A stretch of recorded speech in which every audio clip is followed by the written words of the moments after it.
Hey gamers, welcome back. We're still here live from Origins Game Fair 2018 in Columbus, Ohio.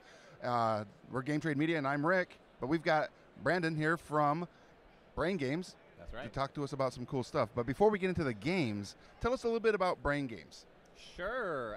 Well, Brain Games is based in Riga, Latvia. We are making children and family games, trying to focus on language-independent games because we are internationally distributed. We want games that are accessible by basically the entire planet. We came over about 2 years ago now with Ice Cool.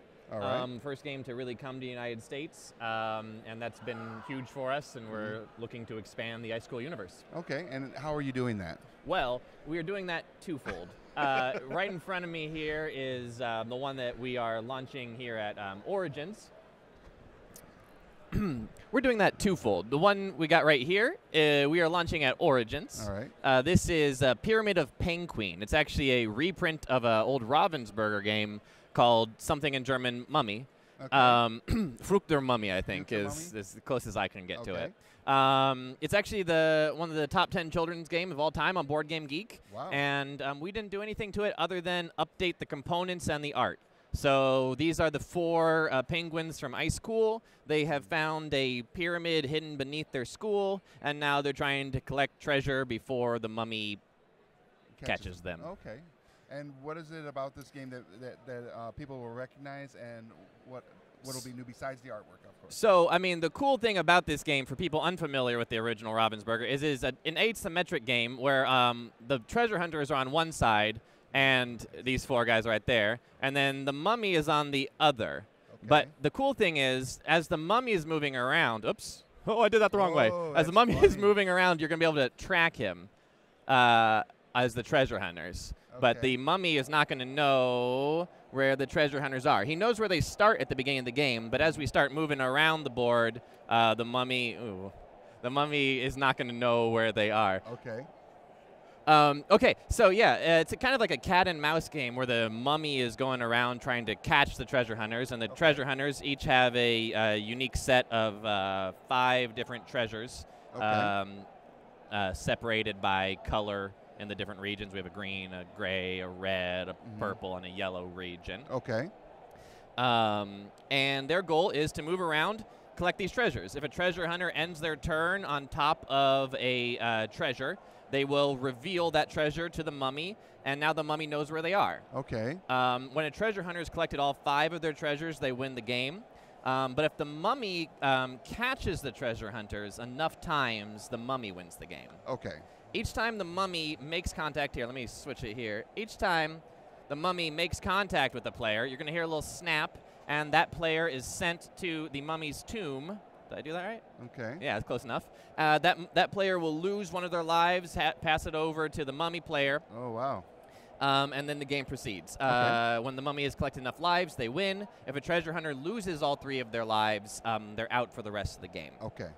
That's basically the idea. To move around the board, we have these dice here. Okay. The treasure hunters have a shared pool of 5 treasure hunter dice, and then the mummy has its own unique die. The treasure hunter dice have the numbers 1, 2, 3, 4 on them, as well as the mummy symbol and the arrow. Yeah, it looks like a directional arrow. Right there. The numbers mean that's the number of spaces you're going to go. Okay. The arrow means you're going to go in a straight line until you hit something, a wall or the mummy or some other obstacle. Okay. But the 6th shape is the mummy itself. So on your turn as a treasure hunter, you're going to roll the die. Any mummies you get become locked down, and they're actually given over to the mummy player, who has their own die separate. So if you roll a mummy, that's locked and given over to the mummy player. This is going to increase their movement on their turn. Oh, wow. So the mummy player is going to, on their turn, roll the die, get a number 1, 2, or 3 based on the number of mummy symbols, and then they're going to add into that the number of locked dice they have so far. Okay. Now these dice are locked for the whole game until one of the treasure hunters decides to unlock them. To do that, at the start of their turn, before they roll any dice, they must declare they're unlocking them. And this gives the mummy an interrupting turn. So normally we Okay. play in sequence around the table, treasure hunter, treasure hunter, treasure hunter, mummy, etc. One Right. turn at a time. But if you want to unlock the die, you're giving a mummy a turn out of sequence. They will be able to move the number of dice that are locked. Okay. So if I had 2 dice locked, the mummy's going to move 2 spaces. All right. And then it's back to my turn. I have all 5 dice. I get to roll Okay. them again.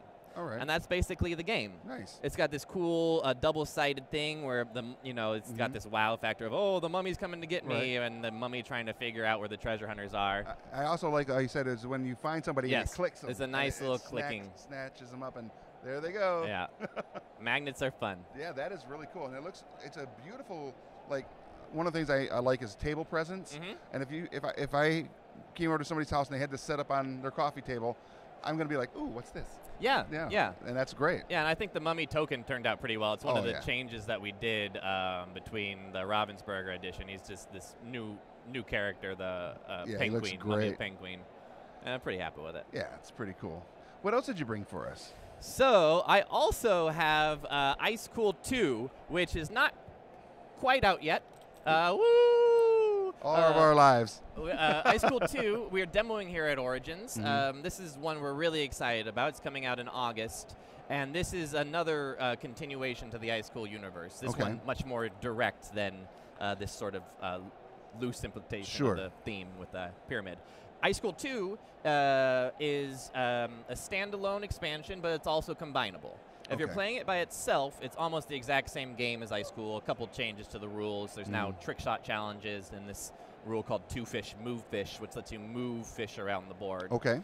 But the main thing that's cool about Ice Cool 2 is if you have the original game, you can combine them. The penguins are different colors in Ice Cool 2, so if you combine them, you can double the player count. Okay. Ice Cool was up to 4 players. If you have both games, now you're up to 8 That's players. crazy. The other cool thing is we have new setups. We have 5 official recommended setups, but we're encouraging people to come up with their own and share them on social media. Okay. So, I mean, the feedback we got from Ice Cool was, well, one, great game, but also I wish we had more players. I wish okay. we had variable setups. Okay. Well, now you have more players and you have variable setups. All right. So hopefully That it's sounds gonna amazing. Make people I saw happy. the setup over at your booth. It takes the original and it's much larger, and that makes it fun in and of itself. Yeah, no, it's a lot of fun for sure. It's like the sophomore year, the school got bigger. I love it. Yeah, that's a good way to think I about love it. Yeah. And I think you brought one other thing with you. I did. Yeah, we'll I move this out of the brought way. Coco. All right. Let me just. Coco. This one actually just won the UK Games Expo Card Game of the Year. What? And it's got these awesome peacocks. This has been in development for 2 years just to get these peacocks perfect. The basic idea here is this is a trick-taking game with hidden information like Hanabi. So you are the only player who cannot see your own cards. To set up the game, we deal 8 cards face down to each player. And then without looking at these cards, the player is going to, so I've got a back, front. Without looking at the cards, they're going to put them in their peacock like this so that the other players can see their value and they cannot see them themselves. Oh, I can see in the camera. Oh, jeez. I'm cheating. So once you have your 8 cards and we've got these all set up, then we're going to go around the table and place bets on how many tricks we think each player is going to take. Okay. So it's not necessarily about taking the most tricks or taking the fewest tricks. It's about accurately betting on who will take how many tricks. Okay. So once we've dealt out the 8 cards and we've got them all around the table and we see that, we reveal the top card of the deck face up. This is our trump suit. So in this case, it would be yellow for the entire round. Okay. Once we know trump and we see the others, we go around the table placing our bets. Each player has these little betting tokens. I'm not sure they're really small, but little tokens like this in their own player color. If I'm doing yellow, I guess I should show yellow. And we have 9 of these, even though there's only 8 tricks. A little buffer room there. Okay. So we go around peacock by peacock, and we would bet on how many tricks we think that player is going to take. We simultaneously lock in a number, then reveal, put those bidding tokens in front of that peacock, go around the table. Once we've all placed bids on the other players, then we bid on ourselves based on, again, more information. We're getting more and more information as we play this game. Right. Once all the bids are done, then we'd go into the trick-taking phase of the game. And this is pretty straightforward. It is your standard thing. The first card can be whatever you want to. So if you played a yellow 7, that's fine. Now, every other card must match the suit if possible. So if I have a yellow card, I must play a yellow card. Okay. If I don't have a yellow card, then I can play off color. If I play off color, I'm going to not be in consideration for the trick unless I play trump. This is pretty straightforward trump trick-taking stuff. What's different about this game is, again, I can't see my own cards, so I'm not going to be playing my cards. I'm going to be playing the player on my left's cards. They're my target player for the entire game, so I will always be playing their cards. Okay. And then other than that, I will play a card out into the middle of the table. We each play a card in. Highest number wins. Trump takes precedent. Okay. Whoever takes the trick, we'll put it in front of them. Once we've got all 8 tricks played out, that's when we compare the bets we've placed with the tricks we've taken. All right. If you were able to exactly bet, so if I bet that yellow was going to take 2 tricks, and they did take 2 tricks, then I get 2 points for that exact bet. Okay. If I'm off by 1, I get 1 point, and if I'm off by more than that, I get no points. We go around the table, seeing how our bets did, and then score points. All right. 3 rounds of that, most points wins. Yeah, pretty simple, but also, again, a beautiful look. Yeah. And this is for 5 players, up to 5 players? 3 to 5 players, okay. yep. And what's the age range and stuff on this? This is one of our older games. It's at 10 and up. Okay. And it is, I mean, if you are familiar with trick-taking games, it drops the age, obviously. Sure. But if you're introducing all of these new concepts, it could be a lot for little ones to learn. Okay. And this it takes, what, about 30 minutes? About 30 minutes. And again, if you're with a mathy AP person, that can go much higher. Okay. But most games I play are under 30. Perfect. That's awesome. And this is available now? This is early access at Origins. All right. We did an early launch here at Origins and UK Games Expo, where we won the card game of the year. Right. And then we are launching this in retail and full in the coming months, probably around July, August. That's awesome. Yeah, Very cool.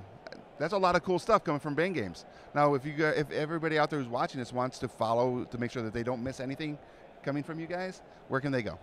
Well, we're on Facebook. All right. Brain Games Publishing, and we're on Twitter, which is braingames_int. Okay. And that's where your best. Right. And of course, your website, brain-games.com, right? Yes, exactly. Okay. Yeah. Perfect. And that's where you can find out everything you need to know about Ice Cool 2, the pyramids of the ice, the Pyramids Pengqueen, of Ice Queen, Pyramid of Pengqueen, and then Coco. Yeah, all bird games. All the bird games you ever need. It's the best. And you guys have a big world championship thing coming up too, right? We got a couple of Ice Cool promotions coming up. One that I'm most excited about is the World Championship. Okay. We've already started that here in America. We've been doing regional stuff. The North American Championships at Gen Con in 2 months from now. Is that 2 months from now? 50 days. 50 days. Wow, good for you. 50 days. And then that champion of all the different countries is going to Riga, Latvia at the end of the year, and we'll have a world champion crowned. So if you guys are interested, make sure you're at Gen Con and you participate in the in the regional championship, national regional championship. Yes. So you can go to Latvia and bring home the trophy to the States, because that's where it belongs. Yes, and hopefully this is going to be something that we continue to support every year. Yeah, so, that'd be great. Yeah. Very cool. Well, thank you so much, Brandon. I Thank you. appreciate you coming on. Make sure you guys are staying tuned. We're going to have a lot more interviews coming up throughout the day. Also, thank you to Carolina Game Tables for this beautiful streamer table they're letting us use all weekend long here at Origins. If you want to find out more about Carolina Game Tables, just Google or Facebook Carolina Game Tables, and you'll find them out there. We also have a great contest going on right now for Game Trade Media and some of our associated friends and companies, where if you go to gtmgiveaway.com and you do all the little entry points, we're giving away a huge mystery box of games. Some of those games are the ones that are going to be available right here at Origins, and we're going to announce that winner at the end of the month. So check it out. On that note, we'll be back real soon with our next interview. See you soon.